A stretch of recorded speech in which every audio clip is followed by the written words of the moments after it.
존경하고 사랑하는 우리 구독자 여러분 반갑습니다. 삼성전자만 좋아하는 천 회장입니다. 또 어느새 이렇게 또 점심시간 지나서 이제 오후 시간을 또 맞이하게 되네요. 오후 시간 여러분 어떻게 보실지 모르겠습니다. 오전에 저는 막 이렇게 산을 한 바퀴 돌고 또 돌고 한번 산책도 하고 기분 전환도 하고 약간 리프레시하게 내 자신을 좀 만든다고 좀 시간을 좀 보낸 것 같습니다. 여러분들도 그렇게 하면서 재미있는 시간, 유익한 시간 보내셨으면 해요.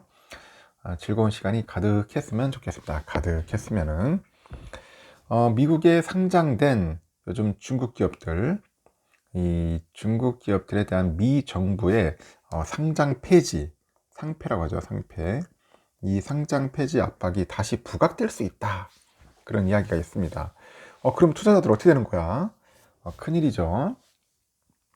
내년에 대만 그 총통 선거하고 미국의 대선을 앞두고 있는데 그 하반기에 이제 미중 갈등이 심화될 가능성이 있어요.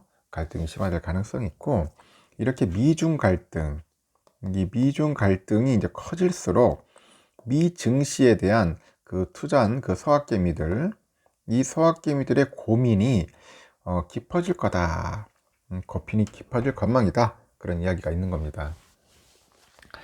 25일 보니까 윈드하고 KB증권이 다르면은 현재 그 미국에 상장된 중국 기업이 283곳, 283, 283. 야, 맞네요. 283곳이다.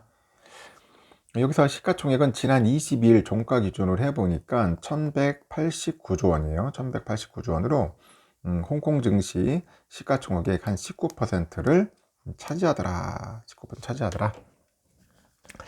중국 정부는 해당 기업들이 그 상장 폐지 리스크에 노출될 수 있는 이슈를 이 단기적으로 해소하려는 분위기예요.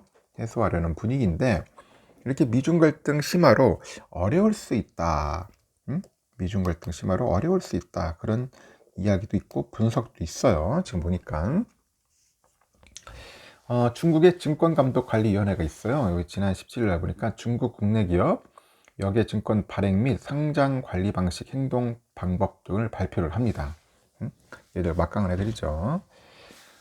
직접 간접 상장에 대한 통일된 관리 방안, 그리고 모든 기업이 국가안보에 해당하는 항목을 사전에 검토받아야 한다. 그런 내용이 포함되어 있습니다. 역시 제가 볼 때는 공산국가답습니다. 그래서 중국의 금융당국은 그간에 이제 간접 상장이라는 단어를 언급하지는 않았어요. 간접 상장 이런 단어를 언급을 하지 않는데 이 간접 상장에는 중국 정부가 민감 업종으로 분류된 산업이 있어. 그 중국 상장 시에 외국 자본의 지분 보유를 허용하지 않는 플랫폼 기업이죠. 플랫폼 등. 하여튼 그런 분류한 산업에 해당하는 기업들이 해외에 이제 페이퍼 컴퍼니를 설립을 해가지고 우회 상장하는 구조가 포함되어 있다. 그렇게 이야기를 합니다. 우회 상장하는 그 구조가 포함되어 있다. 그래서 시장에서는 그 직접 상장과 이 간접 상장을 금융당국이 직접 정의를 합니다. 정의를 하고 두 방법의 상장 기준을 통일시키면서 간접 상장을 허용한 것을 이제 긍정적으로 평가하고 있다. 그렇게 했습니다. 긍정적으로 평가하고 있다. 그렇게 이야기를 합니다. 하지만 그 100만 명 이상의 사용자를 보유하고 있는 플랫폼은 그 해외 상장 시에 국가안보 관련 검토를 거치 않은 규제안은 여전히 유지 중이다. 유지 중이다. 그런 이야기도 있어요. 이렇게 중국 정부는 그 미국 증시 상장된 그 중국 기업에 대한 미국 정부의 압박을 단기적으로 완화하기 위해서 여러 조치를 발표를 하고 있습니다.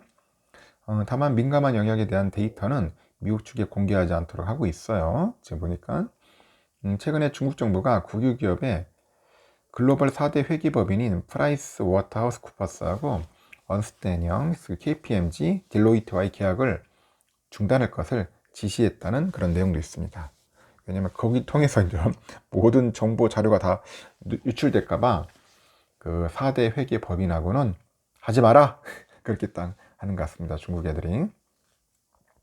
이렇게 중국은 중장기 관점에 대해서는 여전히 미국 증시 상장이 부정적인 것 같아요. 아주 부정적이야.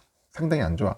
중국은 미중 갈등을 굉장히 의식을 해서 이 미국이 중국 기업을 통해 가지고 접근할 수 있는 데이터를 제한하고자 하는 의지가 강하다는 것으로 해석될 수가 있는 거겠죠.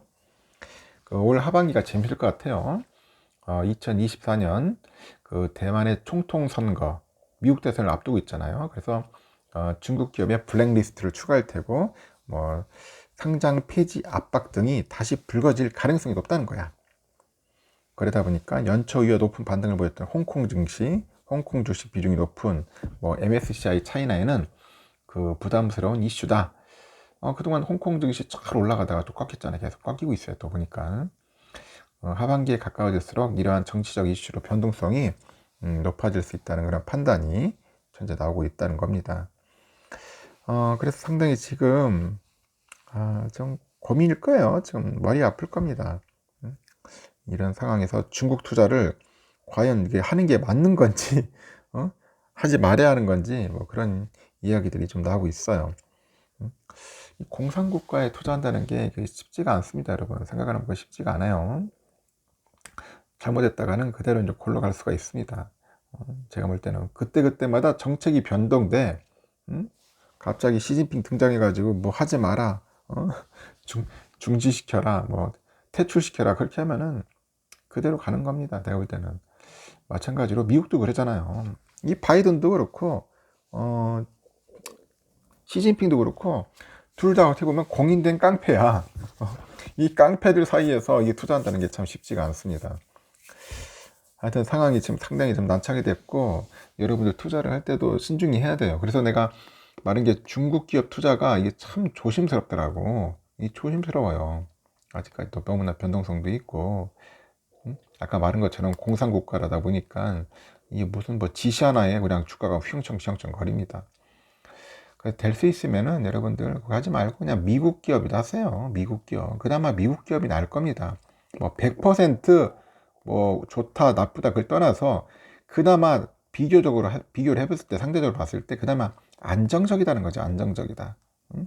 그 장기적으로 봤을 때는 그래도 좀 미래지향적인 기업들도 있고 실적이 좋은 기업들도 있고 있어요. 그런 기업들을 우리가 잘 발굴해가지고 투자를 하고, 그렇지 않으면 ETF 하는 게 나아. 여러분들 ETF 해가지고 그냥 꾸준하게 모으는 거 나쁘지 않아요. 그냥 S&P 500 같은 거, S&P 500 있죠? 뭐 나스닥 100, 뭐 이 정도만 해도 나쁘지 않아요, 여러분.